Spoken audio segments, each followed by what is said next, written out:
Halo semuanya, kami dari kelompok hukum dan etika bank di sini akan mempresentasikan suatu topik yang mana sebagai salah satu syarat pemenuhan tugas kami. Tapi sebelumnya saya akan memperkenalkan siapa-siapa saja yang berada dalam kelompok ini.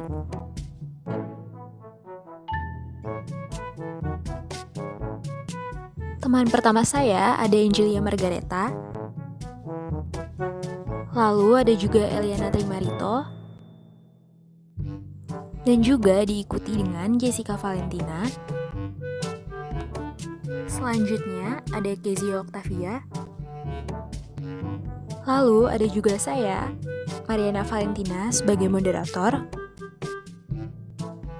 Dan yang terakhir ada Mega Christine. Kami di sini sebagai perwakilan dari Politeknik Negeri Jakarta, jurusan akuntansi, prodi Keuangan dan Perbankan D4. Selanjutnya, topik yang akan kita presentasikan kali ini mengenai etika dan kepatuhan bankir. Sebelum kita masuk ke pembahasan, saya akan memberitahukan terlebih dahulu konten apa saja yang akan kita bahas kali ini.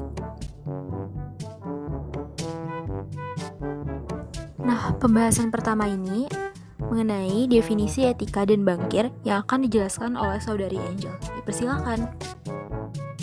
Ada 7 topik yang akan kami bahas dalam definisi etika dan bankir. Di antaranya adalah definisi etika, definisi bankir, persyaratan menjadi bankir profesional, etika dan kewajiban yang berhubungan dengan tugas seorang petugas bank, etika pelayanan bankir, tujuan etika bankir, manfaat etika bankir. Topik selanjutnya yaitu mengenai kode etik bankir yang akan dijelaskan oleh Eliana Trimarito. Kenapa bankir mempunyai kode etik? Karena setiap bankir di Indonesia wajib mengelola bank secara sehat dan menghormati norma-norma perbankan yang berlaku, menaati semua tata nilai sebagai pedoman dasar dalam menentukan sikap dan tindakannya.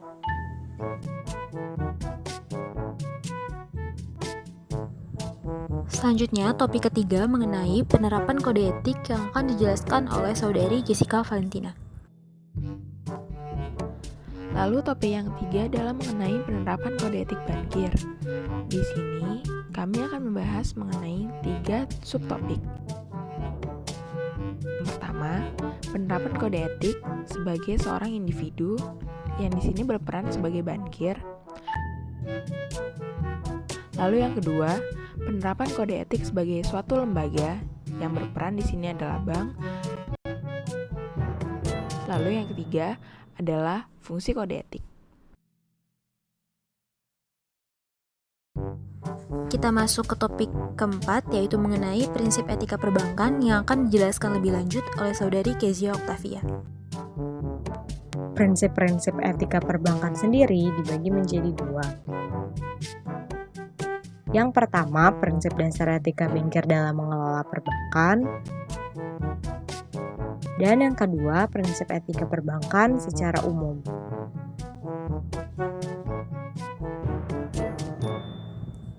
Nah, selanjutnya kita masuk ke topik yang kelima, yaitu mengenai analisis kasus yang akan dijelaskan oleh Saudari Mega Christine.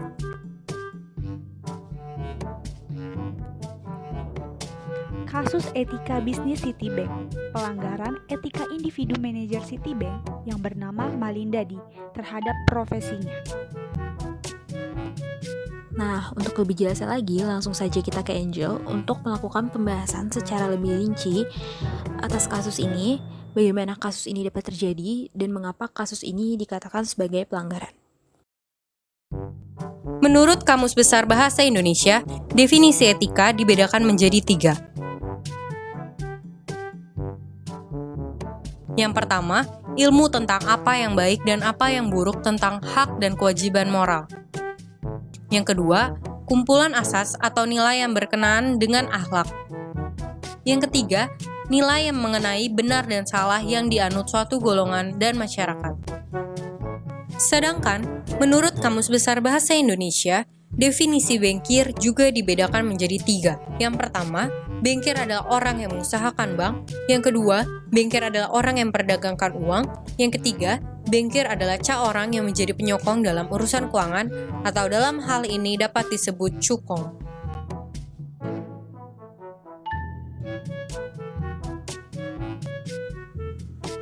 Jadi, sederhananya, bankir adalah orang yang bekerja di bank, sedang atau pernah berkecimpung dalam bidang teknis operasional dan non-operasional perbankan.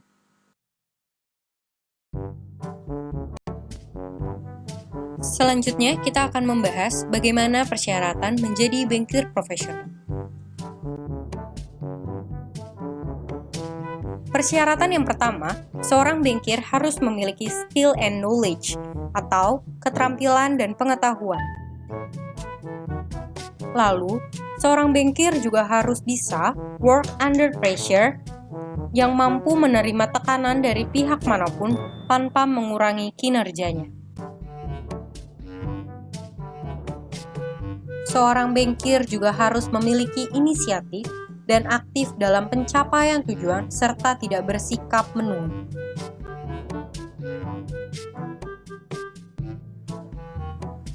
Juga harus memiliki motivasi kerja yang sangat tinggi. Memiliki jiwa kepemimpinan, lalu mempunyai sales ability, mengorganisasikan, menetapkan prosedur kerja, dan mengendalikan tugas pekerjaan agar menuju ke arah pencapaian tujuan bank.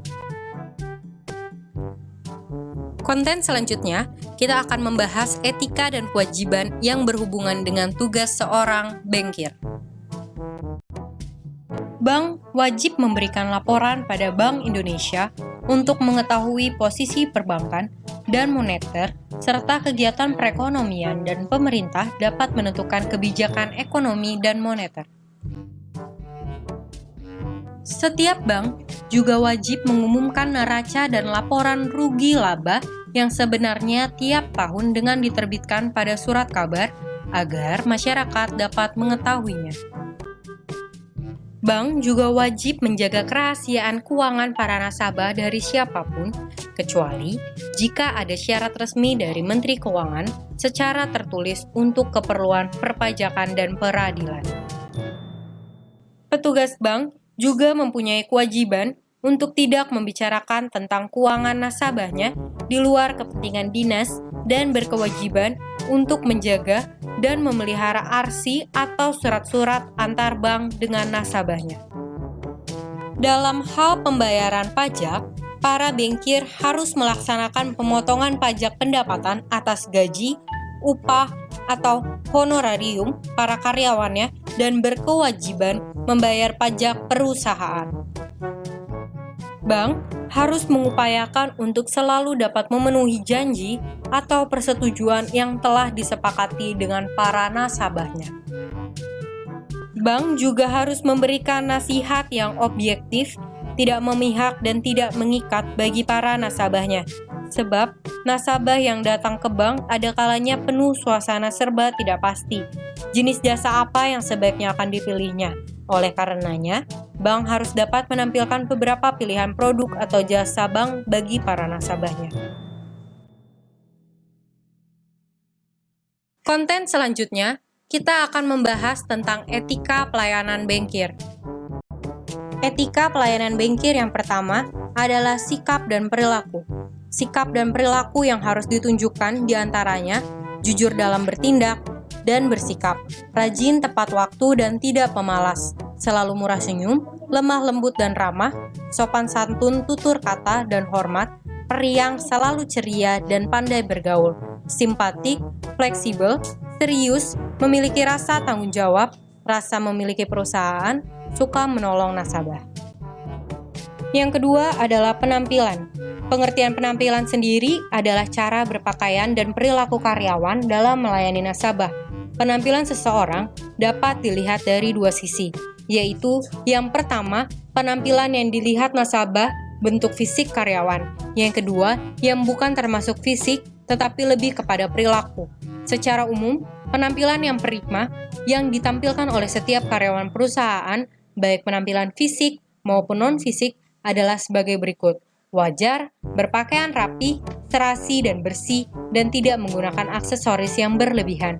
Selalu mengucapkan salam, selalu memberikan optimis, berperilaku yang baik, lemah lembut, dan sopan dalam melayani nasabah. Selalu memberikan perhatian dan suka membantu. Yang ketiga adalah cara berpakaian. Cara berpakaian artinya cara kita mengenakan pakaian baik dari segi warna, model maupun aksesoris yang dikenakan di pakaian tersebut. Faktor yang harus saling mendukung agar cara berpakaian dapat serasi dan sepadan adalah warna yang dikenakan, model yang digunakan, keserasian antara rok atau celana dan baju, cara mengenakan pakaian tersebut, aksesoris yang melekat, cara berpakaian yang baik antara lain, gunakan pakaian dinas atau seragam, gunakan pakaian rapi, bersih dan necis, hindari pakaian yang tidak lazim, memasukkan baju ke dalam celana, gunakan tanda pengenal, dan juga gunakan sepatu serta kaos kaki. Yang keempat adalah gaya berbicara. Gaya berbicara juga adalah cara kita untuk membuat suasana pembicaraan dengan nasabah, sehingga nasabah akan merasa senang untuk mengemukakan permasalahannya. Secara umum, etika bisnis yang perlu diatur secara baik oleh perusahaan adalah yang pertama, biarkanlah nasabah berbicara terlebih dahulu dan jangan sekali-kali memotong pembicaraan. Dan pada saat nasabah berbicara, karyawan haruslah menyimak. Tanggapi isi pembicaraan, bersikaplah jangan terlalu kaku. Jangan bersikap kasar dan mengadili nasabah, hargai dan jangan berprasangka buruk. Fokus pembicaraan kepada permasalahan. Selanjutnya ada gerak-gerik. Gerak-gerik adalah pergerakan seluruh anggota badan dalam melayani nasabah. Gerak-gerik seorang karyawan ditunjukkan melalui mimik wajah, gerakan anggota tubuh, gerakan kepala, tangan, dan kaki, gerakan mulut, gerakan hidung, cara duduk, cara berjalan. Yang terakhir adalah cara bertanya. Cara bertanya adalah cara kita mengajukan pertanyaan kepada pelanggan dengan bahasa, nada, dan kalimat yang menyenangkan. Terdapat beberapa jenis pertanyaan yang dapat diajukan kepada nasabah, antara lain pertanyaan pembukaan, lalu ada pertanyaan tentang ketidakjelasan masalah nasabah, lalu mungkin ada pertanyaan basa-basi, dan yang terakhir ada pertanyaan menutup atau menegaskan kembali, dilakukan pada saat semua penjelasan sudah selesai dilakukan. Selanjutnya, kita akan membahas tujuan dan etika bankir. Yang pertama, untuk persahabatan dan pergaulan. Artinya, etika dapat meningkatkan keakraban dengan nasabah. Dengan etiket yang dijalankan melalui cara bicara, tingkah laku, dan gerak-gerik akan membuat nasabah merasa bertemu teman lama, sehingga cepat akrab. Karena sudah akrab, otomatis akan meningkatkan menjadi persahabatan, yang pada akhirnya akan menambahkan lingkungan pergaulan. Yang jelas, jika nasabah menjadi akrab, segala urusan antara perusahaan dengan nasabah akan menjadi lebih mudah. Yang kedua, menyenangkan orang lain. Maksudnya adalah, dengan adanya etiket, nasabah akan merasa senang dan merasa puas dengan pelayanan diberikan. Hal tersebut merupakan salah satu tujuan etika bankir untuk menyenangkan orang lain. Mempertahankan nasabah. Salah satu tujuan penting perusahaan dalam menjalankan etiket adalah untuk mempertahankan nasabah lama. Ada istilah lebih sulit, yaitu mempertahankan yang sudah ada daripada mencari pelanggan yang baru. Tujuan khusus untuk nasabah yang lama agar tidak pindah ke perusahaan lain karena sudah merasa puas dengan layanan yang kita berikan. Membujuk nasabah. Setiap nasabah itu memiliki karakter tersendiri. Terkadang, nasabah perlu dibujuk agar mampu menjadi pelanggan atau nasabah setia. Salah satu cara membujuk nasabah melalui etiket, karena mereka akan merasa tersanjung apabila etika yang diberikan oleh karyawan dilakukan dengan baik. Yang kelima, membina dan menjaga hubungan. Hubungan dengan nasabah yang sudah terjalin baik selama ini harus tetap dijaga. Semakin lama berhubungan dengan nasabah, kita akan tahu tentang perilaku nasabah, sehingga memudahkan kita membina hubungan yang ada. Yang keenam, berusaha menarik nasabah. Etiket berfungsi untuk menarik minat nasabah, sehingga bukan tidak mungkin dengan etiket akan menambah jumlah nasabah. Oleh karena itu, tugas karyawan adalah berusaha menarik minat nasabah baru untuk mencoba membeli dan mengulangi pembelian melalui etiket pelayanan. kita tahu tujuan etika bankir itu ada 6. Sekarang kita lanjut yuk ke manfaat etika bankir. Manfaat etika bankir. Yang pertama, percaya diri. Karena dengan adanya etiket dapat meningkatkan rasa percaya diri bagi seluruh karyawan perusahaan. Dalam hal ini, karena karyawan perusahaan merasa mempunyai nilai lebih dibandingkan dengan atasan. Kelebihan ini seperti hal penampilan, bicara, kemampuan, dan perilaku. Harus diingat juga nih oleh karyawan untuk tidak terlalu besar kepala, karena ini akan menimbulkan sombong. Yang kedua, menghormati dan dihargai. Dengan berlaku sopan, ramah, tersenyum, dan berperilaku yang menyenangkan pada nasabah, nasabah pun akan berlaku sebaliknya loh kepada kita. Nasabah merasa dihormati dan dihargai, sehingga membuat suasana menjadi lebih nyaman. Dengan merasa dihormati dan dihargai nasabah, karyawan pun harus berlaku lebih dari yang diberikan oleh nasabah. Yang ketiga, disegani dan disenangi. Karyawan akan sangat merasa disegani dan disenangi oleh nasabah karena etiket yang dimilikinya. Nasabah juga akan mengikuti arus yang kita jalankan, meskipun terkadang ada nasabah yang menjadi manja sehingga meminta pelayanan yang berlebihan. Udah pada tahu kan kalau setiap bankir di Indonesia wajib mengelola bank secara sehat dan menghormati norma-norma perbankan yang berlaku. Nah, norma-norma perbankan yang diakui, diterima, dan ditaati itu tertuang dalam kode etik bankir. Saat ini kita mau ngebahas apa aja sih isi dari kode etik bankir itu? Isi yang pertama, seorang bankir patuh dan taat pada ketentuan perundang-undangan dan peraturan yang berlaku. Prinsip ini maknanya tidak membenarkan seorang bankir untuk melakukan suatu tindakan yang diketahui atau sepatutnya diketahui untuk melanggar peraturan, undang-undang, atau hukuman yang berlaku. Yang kedua, seorang bankir melakukan pencatatan yang benar mengenai segala transaksi yang bertalian dengan kegiatan banknya. Wujud nyata pelaksanaan prinsip ini adalah seorang bankir harus menghindari pencatatan transaksi yang tidak benar, melapor kepada atasan apabila mengetahui terjadinya pencatatan yang tidak benar, serta membantu pemeriksaan internal maupun eksternal untuk meneliti apabila diketahui terjadinya pencatatan yang tidak benar. Yang ketiga, seorang bankir menghindarkan diri dari persaingan yang tidak sehat. Artinya, bankir tidak dibenarkan melakukan kerjasama berupa kesepakatan atau perjanjian yang tidak sehat dengan tujuan untuk memenangkan persaingan atau menjatuhkan bank lain secara tidak jujur dan sehat. Termasuk di dalamnya adalah menggunakan cara-cara yang tidak sehat seperti menipu dalam mempromosikan usahanya. Yang keempat, seorang bankir tidak menyalahgunakan wewenangnya untuk kepentingan pribadi. Artinya, bankir tidak dibenarkan mengambil manfaat, kesempatan, atau menyalahgunakan wewenang untuk kepentingan pribadi atau orang lain yang dapat merugikan kepentingan bank dan masyarakat. Yang kelima, seorang bankir menghindarkan diri dari keterlibatan pengambilan keputusan dalam hal terdapat pertentangan kepentingan. Idealnya, bankir tidak dibenarkan mengambil suatu keputusan atas nama bank terhadap suatu urusan yang di dalamnya itu terdapat kepentingan pribadi. Yang keenam, seorang bankir menjaga kerahasiaan nasabah dan banknya. Artinya, bankir harus menjaga dan melindungi segala informasi maupun data nasabah atau bank yang tercatat dalam dokumen bank yang wajib dirahasiakan menurut perbankan. Yang ketujuh, seorang bankir memperhitungkan dampak yang merugikan dari setiap kebijakan yang ditetapkan banknya terhadap kegiatan ekonomi, sosial, dan lingkungan.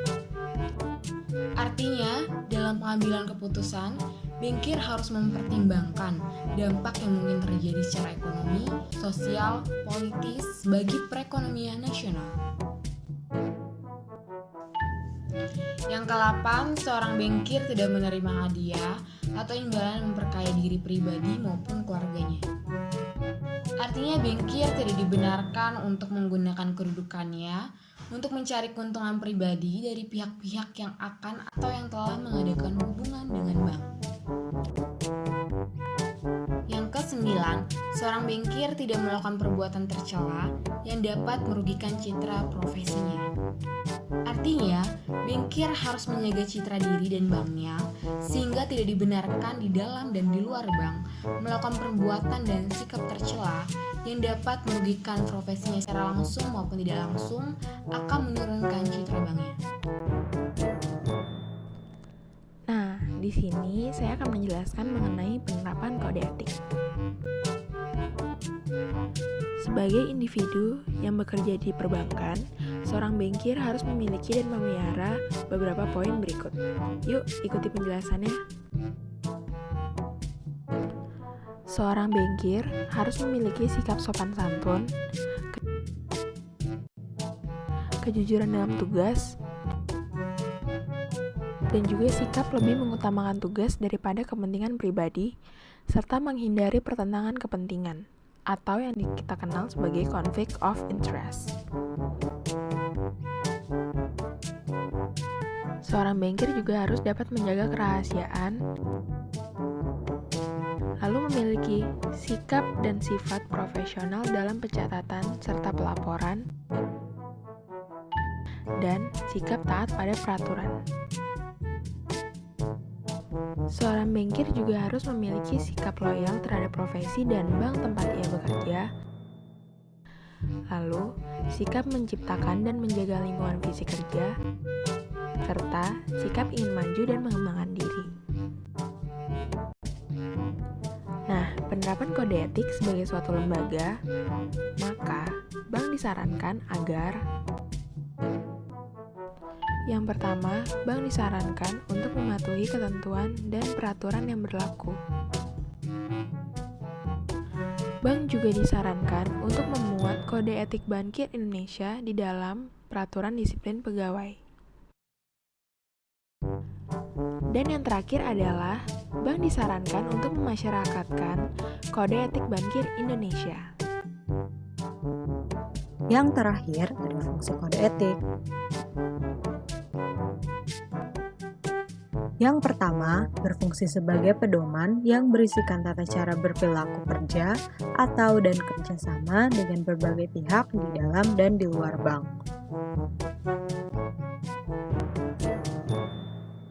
Fungsi yang kedua sebagai rambu-rambu ke arah tindakan dan perilaku yang tepat. Jadi, kita bisa membedakan mana yang pantas dan mana yang tidak. Nah, selanjutnya, yuk kita bahas prinsip-prinsip etika perbankan.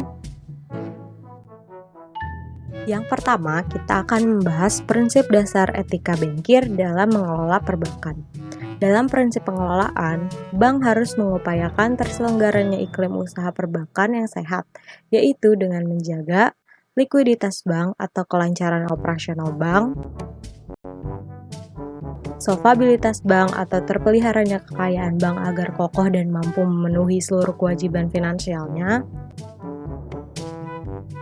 rentabilitas atau tingkat keuntungan yang dapat dicapai bank, dan yang terakhir, tingkat kepercayaan masyarakat terhadap bank atau bona fiditas.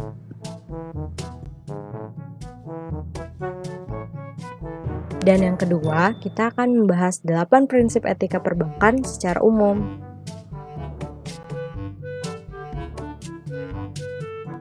Yang pertama, prinsip kepatuhan. Pada prinsipnya, semua orang dimanapun mempunyai peraturan yang harus mereka patuhi. Begitu juga para bankir yang diharuskan mematuhi peraturan perbankan, undang-undang, kebijakan pemerintah, peraturan ketenaga kerjaan yang menyangkut masyarakat, nasabah, pemerintah, pemilik, dan karyawan.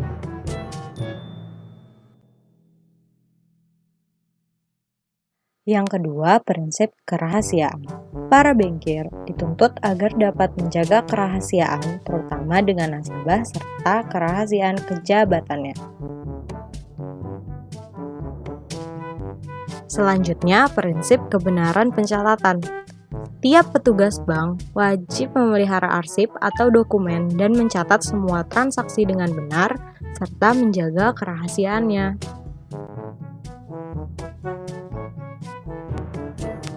Yang keempat, prinsip kesehatan bersaing. Persaingan ini dapat bersifat intern, yaitu antar bagian dalam bank itu sendiri, dan bersifat extern, yaitu persaingan antar sesama bank. Dalam hal ini lebih kepada untuk memberikan pelayanan serta promosi atas jasa-jasa apa saja yang diberikan oleh bank tersebut.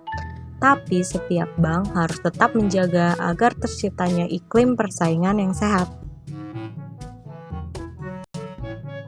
Prinsip kejujuran wewenang. Kepercayaan dan wewenang yang telah diberikan oleh para pihak terkait dalam hal ini pemerintah, nasabah, pemilik, masyarakat, dan karyawan hendaknya tetap dinomorsatukan dan tidak disalahgunakan untuk kepentingan di luar etika yang telah disepakati bersama. Yang keenam, prinsip keterbatasan keterangan.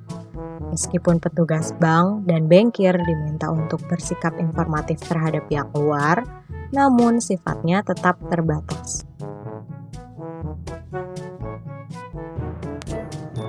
Yang ketujuh, prinsip kehormatan profesi.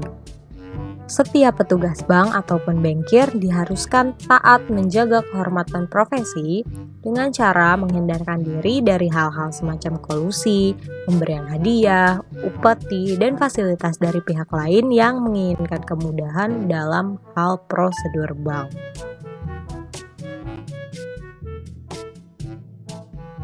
Yang kedelapan atau yang terakhir, prinsip pertanggungjawaban sosial. Pertanggungjawaban ini lebih diarahkan pada pemerintah, nasabah, pemilik ataupun masyarakat dalam hal melaksanakan operasional perbankan.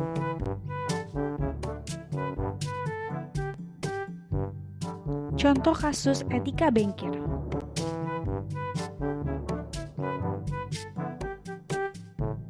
Kasus etika bisnis Citibank. Pelanggaran etika individu manajer Citibank yang bernama Malindadi. Pelanggaran etika individu yang dilakukan oleh Malindadi telah menyalahgunakan jabatan sebagai manajer dan melakukan penyalahgunaan kepercayaan nasabah.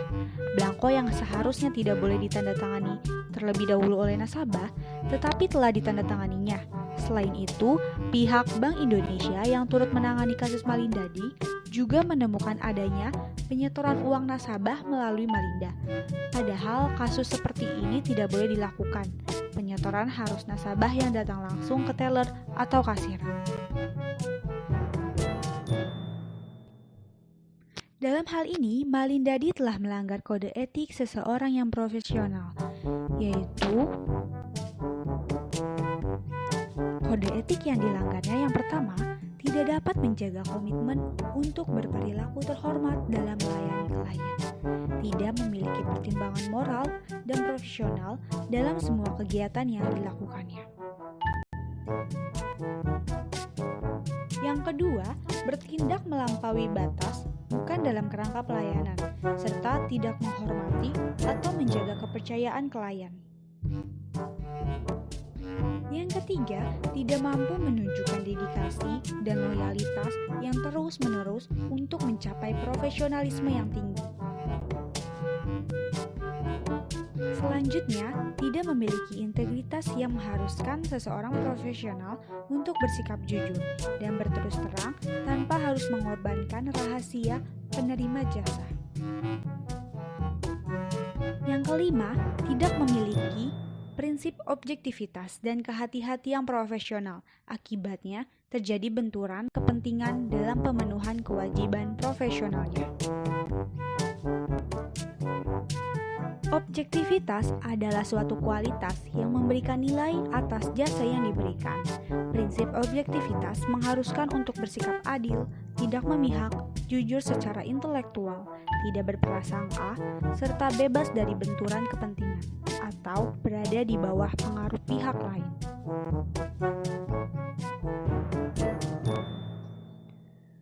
Pelanggaran etika organisasi Citibank terhadap etika bisnis.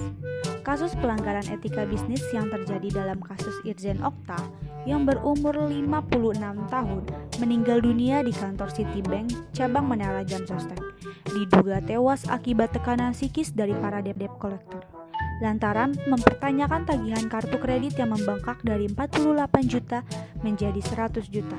Sebelumnya, Irjen Okta juga mendapatkan perlakuan kasar dari para debt collector yang datang ke rumahnya. Tidak hanya menghina dan berkata-kata kasar, tetapi para debt collector tersebut juga sampai menginap di teras depan rumahnya. Karena merasa tidak mampu membayar, Irjen Okta sebelumnya telah menawarkan beberapa solusi terhadap pihak Citibank, seperti menjadi kurir sukarela dan menawarkan agar kasusnya dibawa ke meja hijau. Tetapi pihak Citibank tetap bersikeras agar Irjen membayar hutang-hutangnya. Dalam hal ini, sebaiknya Citibank lebih memperhatikan hal-hal sebagai berikut. Yang pertama, Citibank harus memperhatikan kode etik penagihan utang melekat pada etika bankir yang mengutamakan keamanan nasabah. Jadi tidak hanya memperlakukan nasabah sebagai objek. Yang kedua, ketika bank bekerja sama dengan penagih utang, kalau terjadi pelanggaran, bank harus ikut bertanggung jawab. Yang ketiga, seharusnya pihak bank menyelesaikan hutang piutang itu melalui pengadilan perdata, bukan dengan mengerahkan debt collector. Oleh karena itu, sebagai perpanjangan tangan bank, debt collector harus bertindak sesuai dengan aturan dan etika serta sepengetahuan bank. Dan yang terakhir, Bank Indonesia harus menghapus sistem subkontrak atau outsourcing yang melibatkan jasa debt collector dalam penagihan utang kartu kredit. Dari dampak dua kasus tersebut, Bank Indonesia menyatakan Citibank dilarang menerbitkan kartu kredit kepada nasabah baru selama 2 tahun dan memastikan pelanggaran dalam ketentuan layanan prioritas Citigold dan kartu kredit Citibank dilarang menggunakan jasa penagihan kartu kredit oleh debt collector selama 2 tahun. Dilarang menerima nasabah baru layanan prioritas atau Citigold selama 1 tahun. BI juga meminta Citibank memecat pegawai di bawah pejabat eksekutif yang terlibat langsung kasus layanan prioritas Citigold. Malindadi dan penagihan kartu kredit yang menewaskan Irjen Okta, bank ini juga tidak boleh membuka kantor baru selama 1 tahun terhitung sejak tanggal 6 Mei 2011.